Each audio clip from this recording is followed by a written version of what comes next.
Amén. Entonces, como veníamos hablando sobre la santidad, si hay algo que marca el libro de Levíticos es precisamente la santidad, que es el concepto de ser apartados. Hay una diferencia, ya hay una separación. Eso es lo que es la santidad. Él nos ha separado, nos ha apartado como un pueblo especial, como una nación de sacerdotes. Por eso el apóstol Pedro menciona muchos versículos de Levítico, dice, donde Él nos ha llamado a ser santos, que somos real sacerdocio, linaje escogido, nación santa, pueblo adquirido por Dios. Entonces, algo muy especial lo que el Padre está haciéndonos entender en este tiempo, eh, para que nosotros hoy día volvamos a alinearnos a la palabra de Dios, no a las normas que hombres, que personas, que organizaciones, que estructuras puedan colocar, sino alineados a la misma palabra, ¿cierto? Porque no solo de pan vivirá el hombre, sino de toda palabra que sale de la boca de Dios. Y eso es lo que hoy día estamos nosotros de alguna manera volviendo a aprender, volviendo a entender, a incorporar en nuestra vida muchos conceptos que son fundamentales en la naturaleza de Dios. Su naturaleza es santa y vamos a entender que hay cosas que no pueden estar en Él. Hay cosas que no pueden ser contenidas en Él. Hay cosas que no pueden acercarse a Él. Y es esa naturaleza de Dios la que Él quiere colocar en nosotros. ¿Ya? Nuestra naturaleza caída de pecado es la que nos ha apartado de Él. Por eso dice que el pecado nos ha separado. Hemos sido destituidos de esa gloria que el Padre nos dio. Entonces hoy día nosotros estamos de regreso a la gloria de Dios. Recuerden que la semana pasada hablamos del octavo día, de cómo vamos en un proceso de 7 días, de 7 milenios, ¿ya? Para poder tener ese encuentro, que es un encuentro que será probado por fuego, dice la palabra. Y por lo tanto, para poder pasar ese fuego, tenemos que ser aprobados en santidad. Y nos estamos preparando cada día, aprendiendo, entendiendo más. En esta porción, que se llama en hebreo Tasria, que significa concebido, vamos a estar viendo entonces lo que es relevante a la pureza, lo puro y lo impuro. Hay algo que leíamos, ¿cierto? Algunos versículos que nos hablaban también que nosotros tenemos que aprender a discernir. El Espíritu Santo con el fundamento de la palabra nos va a llevar siempre a discernir entre lo santo y lo profano, entre lo puro y lo impuro.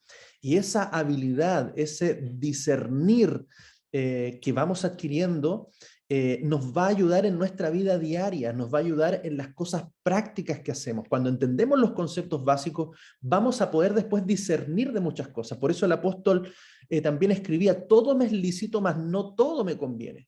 Entonces, muchas veces hay versículos que aparentemente nos dejan cierta libertad. ¿Por qué? Porque cuando alguien ya está entrenado, ya tiene habilidad, ¿cierto?, de discernir, de entender, de comprender, va a ser fácil que esa persona pueda saber qué le conviene, qué no le conviene, qué es bueno y qué es malo, qué es santo y qué no es santo.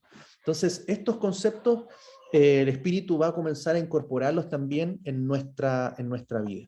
Entonces, quiero comentarle, bueno, esta porción va de Levíticos 12 al capítulo 13, 59, versículo 59.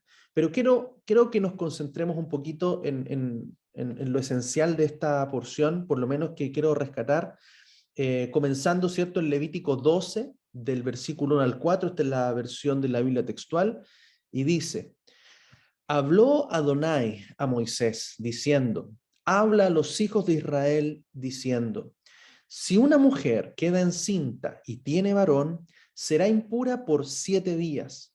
Quedará impura como los días de su menstruación.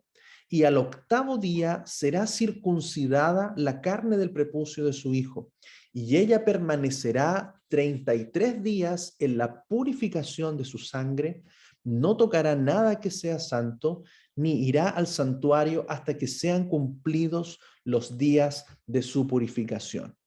Entonces, nosotros aquí lo que vamos a encontrar algunos conceptos, ¿ya? Me recuerdo mucho la traducción, ¿cierto?, de la versión Reina Valera, que es la que más nosotros conocemos y hemos leído, que hablaba de, en vez de usar el término impuro, usaba el término inmundo, ¿ya? Muchas veces, obviamente, cuando nosotros leíamos esa palabra, la verdad es que nos causaba bastante choque, de alguna manera, porque es una palabra fuerte, ¿cierto?, en nuestro idioma. Y por lo tanto, muchas veces no podíamos entender o comprender realmente ese concepto de qué es lo que ocurría acá, qué es lo que está pasando con esta instrucción, qué es lo que hay detrás de estas indicaciones, ¿ya? Esto de que imagínense cuando la mujer concibe, ¿cierto? Decía que queda inmunda por 7 días. O sea, ¿qué es eso? O sea, no podemos comprender, menos hoy, ¿cierto? Con los pensamientos modernos, ya es algo que prácticamente muchos quemarían, ¿cierto? Pero en realidad vamos a rescatar cosas que son de fondo para que nosotros podamos entender este concepto de la impureza, este concepto también de la purificación. ¿Por qué son 7 días? ¿Por qué al octavo día hay algo? Y es porque hemos ido entendiendo de que precisamente Dios establece códigos, ¿ya? Códigos a través de días, a través de números y a través de procesos para nuestra vida. Entonces, ¿qué es lo que aparece en hebreo? En hebreo vamos a aprender dos conceptos, que es el tajor y el tamei, ¿ya? Estas dos palabras nos van a hacer entender también la diferencia de qué es lo que ocurre con cosas que son tajor y cosas que son tamei. Como les decía, lo primero que nosotros entendemos es la naturaleza de Dios. Él es un Dios santo, Él es un Dios vivo, Él es un Dios de fuego, Él es un Dios de santidad, de pureza, donde no hay pecado, no hay mancha en Él, no hay defecto. Fíjense todas esas características que se dieron en Yeshua, de perfección, de santidad, de pureza, de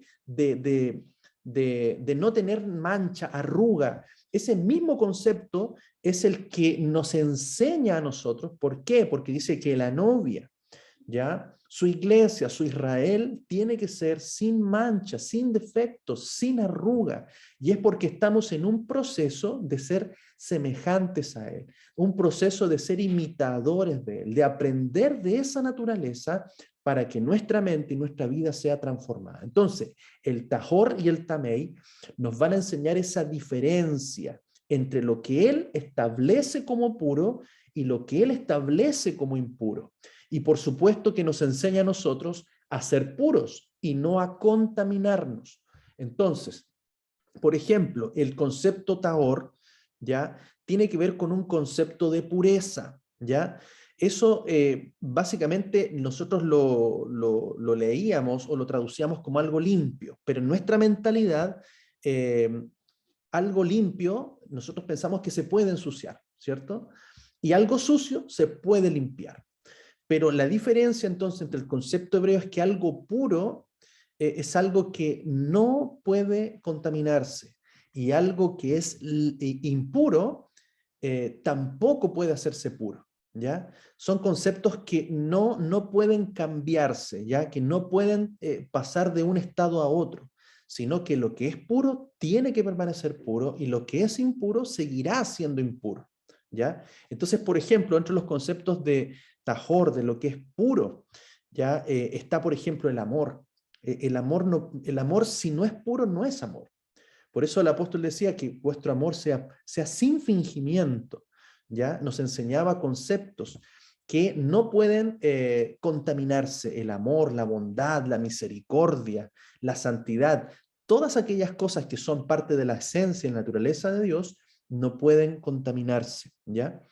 Y por lo tanto son las que nosotros también debemos buscar y tener. Y por otro lado, el concepto tamei nos habla de la impureza, ya que fue traducido también en nuestras Biblias como sucio, pero se trata de cosas que no son aceptables, o sea, que es algo que no se puede aprobar por Dios. No es que yo pueda limpiar lo tamei, no, lo tamei es tamei. por ahí un típico refrán, ¿cierto? Que decía, aunque la mona se vista de seda, mona queda. Es algo así. Es como algo que Dios ha definido como tamei, como impuro, no se puede purificar, ¿ya? Entonces, eso es lo que nos habla, por ejemplo, como la muerte, el pecado, el odio, el rencor, la falta de perdón. No son cosas que no son puras y que no deben estar, ¿cierto?, en nosotros, que hemos sido llamados a santidad y a pureza. Entonces, eso es muy importante entender. ¿Para qué? Para que podamos eh, entender bien estos conceptos también que vienen más adelante. Entonces, aquí dice, conocer estos conceptos nos ayudará a entender no solo mandamientos que encontramos en las porciones anteriores de lo que hemos estado estudiando en la Torá, sino también a lo largo de la Escritura y comprender de una vez que Adonai, que el Señor es el mismo ayer, hoy y por siempre. Su carácter no cambia, en él no hay variación, no hay mudanza, no hay sombra de variación. Por lo tanto, Yeshua, que es la palabra de Dios, hecha hombre, hecha carne, que es Dios con nosotros, no puede y tampoco intentó cambiar lo que era limpio en Tamei y lo que era Tamei en Tajor, ¿ya? Si el Señor nos enseñó cómo vivir de manera santa o Tajor, o pura o aceptable, no podemos entonces siquiera pensar que Yeshua iba a cambiar esos conceptos. ¿Por qué? Porque Yeshua no podía contradecir al Padre. Él y el Padre eran uno solo. Él hablaba solo lo que el Padre habló. Y vamos a entender de que la doctrina de Yeshua no era una doctrina diferente. Los mandamientos de Yeshua no eran diferentes a los del Padre. Al contrario, Yeshua confirma sus mandamientos y los profundiza y los lleva a un nivel mayor, a un nivel espiritual, a un nivel ya del espíritu. ¿Por qué? Porque Dios nos enseñó la santidad desde el atrio exterior. Desde el cuerpo nos enseña santidad, ¿cierto? Por ejemplo, hemos estado aprendiendo qué comer, qué cosa es pura, qué es impura, qué tocar, qué no tocar. Desde el cuerpo vamos aprendiendo a discernir para que luego nuestra alma y nuestro espíritu también puedan distinguir. Y es por eso que Yeshua decía, no solo, por ejemplo, el que adultera es pecado, sino aquel que también, ¿cierto?, adultera en su mente, en sus pensamientos, también es culpable de adulterio. Entonces él nos lleva a una dimensión más profunda del ser. Y por lo tanto, no anula el mandamiento, sino que lo confirma y lo amplía, lo lleva a un nivel mayor. Y ese es el nivel que nosotros hoy día tenemos que aprender para discernir, ¿ya? Primero en el cuerpo, luego en el alma y también en el espíritu. Discernir qué cosas son santas y qué cosas no son santas. Entonces, qué importante es entrenarnos, ¿cierto? En esas habilidades que la palabra nos va enseñando.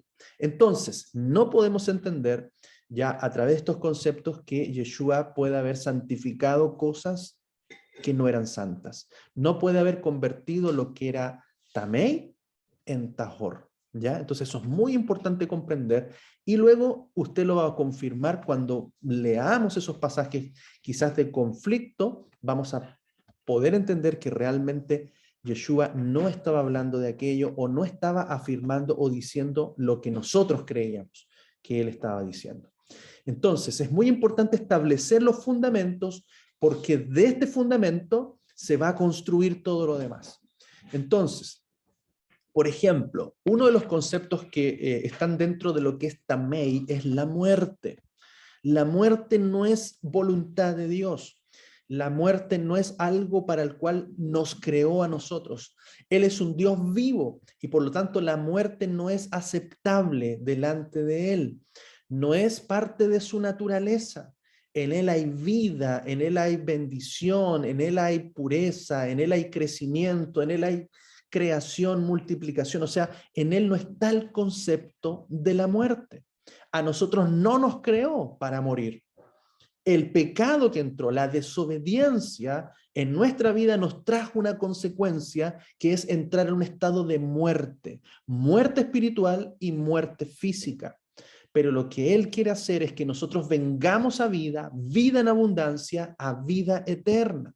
Entonces, la muerte es tamei, y por lo tanto, fíjese cómo Él nos enseña que en cosas de la vida, que hay cosas que no son santas para Él. Porque donde hay muerte, hay contaminación. La muerte, ¿cierto? Sabemos que trae corrupción. Cuando algo muere, se descompone, se pone de mal olor, se contamina e incluso es capaz, ¿cierto?, de transmitir esa pudrición a otras cosas, ¿cierto? Es como la manzana, ¿cierto?, podrida dentro de la canasta, va a comenzar a generar ese mismo efecto en las demás. Entonces eso es algo que no es aceptable, es algo que es impuro.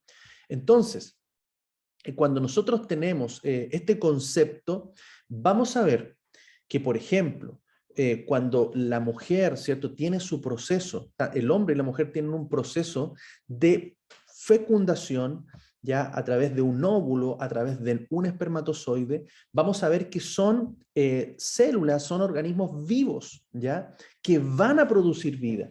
Pero cuando no producen vida, ya, estos tienen un proceso de muerte. Y esa muerte es lo que aquí está haciéndonos entender que es un concepto de tamei, ¿ya? Es un concepto que es impuro. Por lo tanto, por eso la mujer en su periodo de menstruación no es que la mujer sea inmunda, sino que está en una situación de impureza, no por ella, sino por lo que ha muerto, ¿ya? Y eso es lo que produce una situación de impureza en la cual Dios establece 7 días, fíjese, un número tan profético que hemos estado viendo, 7 días, ¿cierto?, para que esas impurezas puedan desaparecer, y un octavo día para purificarse, que generalmente esa purificación era con lavamiento de agua. O sea, la purificación era algo práctico, tanto en el Antiguo Testamento como en el Nuevo Testamento. Vemos, por ejemplo, que el bautismo tiene su esencia y su naturaleza en la purificación, en lo que era sumergirse con agua, ¿ya? Para limpiarse de los pecados, para renovarse, ¿cierto? Para prepararse, purificar, santificarse para una situación de santidad. Por ejemplo, cuando se entraba a una fiesta, a un Pesaj, a un tiempo de fiesta, acostumbraba el pueblo a sumergirse, a hacer lo que era el tevilá, ¿ya? Y utilizaban unas piscinas o aquellos que tenían el acceso al río, ¿cierto? Tan conocido el río Jordán, se bautizaban, se sumergían en el río. Por eso Juan el Bautista, cuando llamaba arrepentimiento, todos iban al río a bautizarse. Yeshua mismo fue y se bautizó, ya se hizo un tevilá, se sumergió en las aguas, ya. Entonces aquello representaba ritos de purificación, de limpieza, de arrepentimiento, de renovación, y también, como nosotros lo conocimos, el bautismo de identificación, en el cual al sumergirnos nosotros, fíjese qué es lo que estábamos anunciando: la muerte, pero al levantarnos, la resurrección a una nueva vida. Entonces, fíjense los conceptos allí, cómo son muy gráficos al, al entender esto de la purificación, ya la purificación con agua. Amén. Entonces, siempre vamos a encontrar, incluso en muchos versículos, que dice lavaos con agua limpia, porque ese concepto permanece. Y por lo tanto, es algo que nosotros también tenemos que entender y ir aprendiendo. Entonces, lo mismo hablaba de que cuando ese espermatozoide que no llegó al blanco, que no llegó al objetivo, su proceso es morir. Y por lo tanto, también eso era algo impuro que hacía permanecer en impureza, ¿cierto?, durante el día, como decía la Escritura. Será impuro hasta el anochecer, luego se lavará con agua, y fíjese, conceptos de pureza, impureza, o de impureza y de purificación, y también conceptos de limpieza, conceptos de higiene. O sea, están intrínsecos también en todas estas indicaciones. Entonces, qué interesante es ir comprendiendo aquellas cosas para entender lo que hay detrás, ¿ya? Entonces, no puede haber muerte delante de él. Es por eso que considera ese proceso, esos procesos del ciclo menstrual de la mujer, del el ciclo de reproducción, del ciclo del nacimiento. ¿Ya? También por eso era que cuando daba a luz la mujer un varón, tenía un proceso de impureza durante 7 días, donde su cuerpo se estaba limpiando. ¿Ya? Luego tenía que permanecer un rito de una purificación, ya más que un rito, una purificación durante 33 días. Esos 33 días más los 7 días dan un total de 40 días. Y fíjese cómo el número 40 también es un ciclo, es un proceso, ¿ya? Y qué interesante también ver cómo incluso desde allí hasta hoy día, en nuestros tiempos modernos, se habla de la cuarentena, ¿cierto? Tan, tan usada en estos últimos tiempos, ¿cierto? Donde el mundo se ha convulsionado con todo esto, se ha hablado de cuarentenas, ¿ya? Pero precisamente hay un proceso después del parto que se llama la cuarentena. Desde ahí vienen estos conceptos, ¿ya? Quizás nosotros sin conocerlos, sin saberlos, pero que detrás de ellos nos están enseñando todo lo que tiene que ver con Tamei, con Tahor, ¿ya? Con pureza e impureza. Entonces nosotros tenemos que aprender a incorporar estos conceptos, ¿ya? A nuestra vida. Entonces, eh, Levíticos 11, 24 y 25 dice, y por esto quedaréis impuros. Dice, quien toque sus cadáveres quedará impuro hasta la tarde. Y cualquiera que lleve cualquier parte de sus cadáveres lavará sus vestidos y quedará impuro hasta la tarde. Entonces, fíjese cómo esto nos está enseñando. Acá estaba hablando precisamente de ciertos animales impuros, muertos, ¿ya? Que no debían ser tocados, ¿ya? Pero quien los tocare, ¿cierto? Quedaba en una condición de impureza, ¿ya? Hasta la tarde y tenían que ser lavados con aguas. Entonces, eh, también normas de higiene, normas de cuidado, ya que estaban también aquí incorporadas. Entonces, para que vamos entendiendo estos conceptos, eh, fíjese también acá cómo podemos ver a través de lo que dice Mateo, el concepto de un Dios vivo, que no es un Dios de muertos, es un Dios de vivos. Dice, pero acerca de la resurrección de los muertos, ¿no leísteis lo que os fue dicho por Dios cuando dice, yo soy el Dios de Abraham, el Dios de Isaac y el Dios de Jacob? No es Dios de muertos, sino de vivos.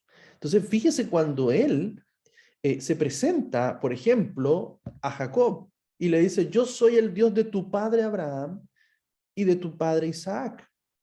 Entonces, hay un concepto ya en el cual Abraham y Isaac no están muertos, sino que están vivos. Ahora, ¿por qué?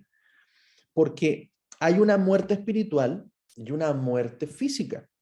Sabemos que la muerte espiritual, todos aquellos que estén incluso vivos físicamente, están muertos espiritualmente y necesitan venir a la vida espiritual. Pero sabemos que los que están vivos espirituales también van a morir físicamente, ¿ya? Que se le llama la primera muerte. Pero aquellos que están vivos espiritualmente, aguardamos la promesa de la resurrección y vamos a recibir un cuerpo glorificado, ya no un cuerpo corrupto, sino que un cuerpo glorificado, un cuerpo santo, acorde a nuestra naturaleza interior, ¿ya?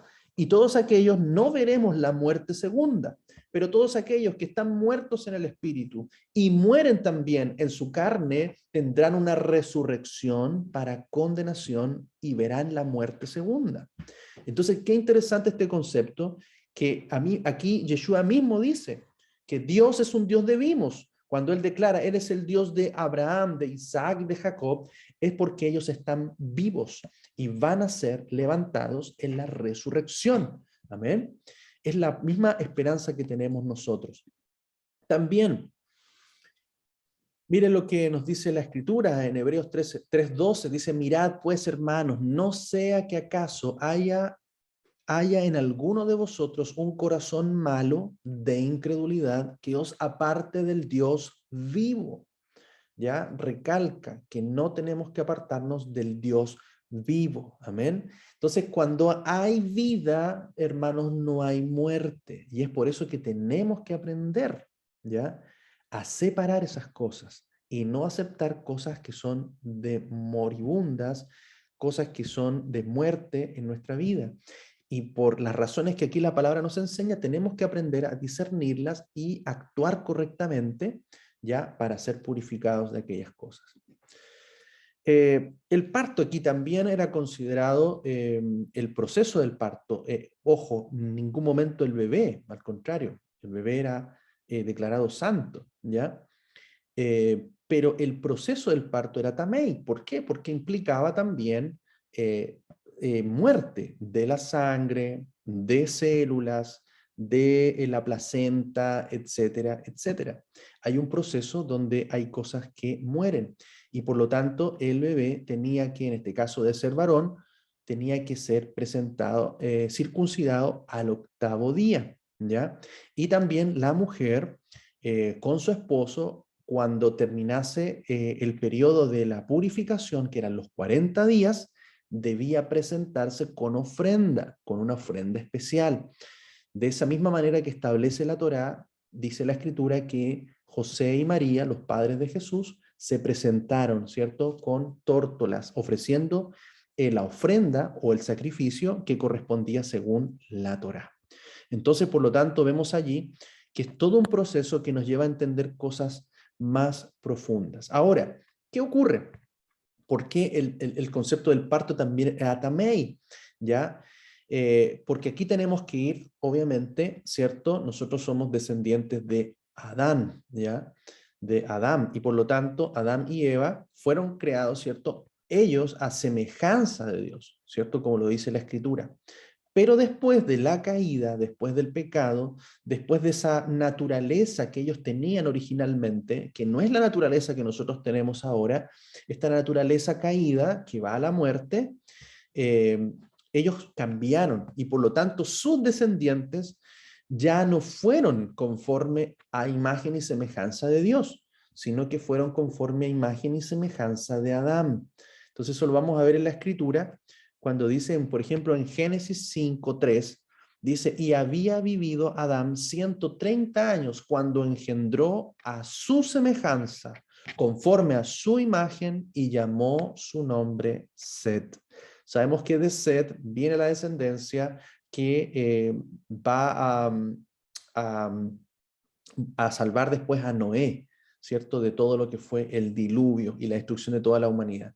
Por lo tanto, ahí vemos entonces cómo después de la caída, los hijos de Adán, y en este caso Set, fue engendrado conforme a la semejanza e imagen de Adán. Esa misma naturaleza caída, ¿cierto? Es la que se ha mantenido hasta el día de hoy. Por eso Yeshua, cuando Él viene, Él habla de ser el postrer Adán, el ser el hijo del hombre. Ese concepto hijo del hombre tiene que ver en hebreo con Ben Adam, o sea, el hijo de Adán, porque Él es el postrer Adán, aquel que nos va a llevar de regreso a la naturaleza original con la cual Adán fue creado en el huerto. Esa naturaleza de luz, ¿ya? Ese cuerpo glorificado que fue al caer en la desobediencia el pecado se transformó en un cuerpo corruptible, un cuerpo de pecado, en el cual nos vamos a despojar completamente o en la muerte o en el arrebatamiento. El arrebatamiento es ese abrir y cerrar de ojos donde vamos a ser transformados de un cuerpo corruptible a una cuerpo, una naturaleza incorruptible. Entonces, fíjense estas figuras. Por eso Yeshua decía, yo soy el hijo del hombre. En hebreo él decía, yo soy Ben Adam. Entonces, ¿qué dice la escritura?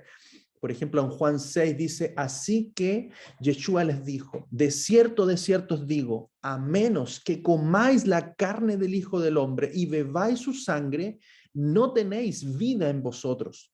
Pues ¿qué? Si vierais al Hijo del Hombre ascendiendo donde estaba primero, el Espíritu es el que da vida. La carne no aprovecha nada. Las palabras que yo os he hablado son espíritu y son vida. Aquí Yeshua hablaba algo muy fuerte en sus tiempos. Estas palabras le costaron de alguna manera que muchos retrocedieran, que muchos se alejaran, dice el pasaje. Muchos volvieron a su antigua vida, porque no podían entender cómo él decía que era el Hijo del Hombre, Ben Adán, y que tenían que comer su cuerpo y beber su sangre. Se imagínense, era algo fuera de toda comprensión para ese momento. Muchos entendieron, pero muchos no.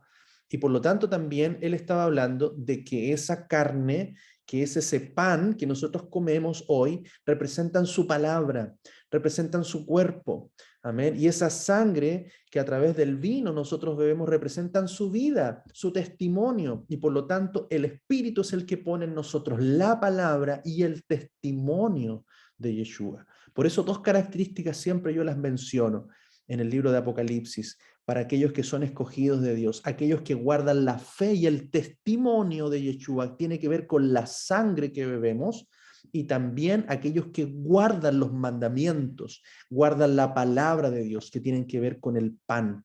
Entonces, esto es lo que él decía: tienes que comer mi pan, tienes que comer mi cuerpo, mi carne, y tienes que beber mi sangre. Esas son las dos características que nosotros tenemos que tener para, hermanos, poder lograr ese objetivo, que es nacer de nuevo. El nacer de nuevo es algo muy importante, porque así como nacimos de Adán, tenemos que nacer de nuevo en el Espíritu, por la palabra y por el testimonio de Yeshua. Amén. Tenemos que nacer de nuevo.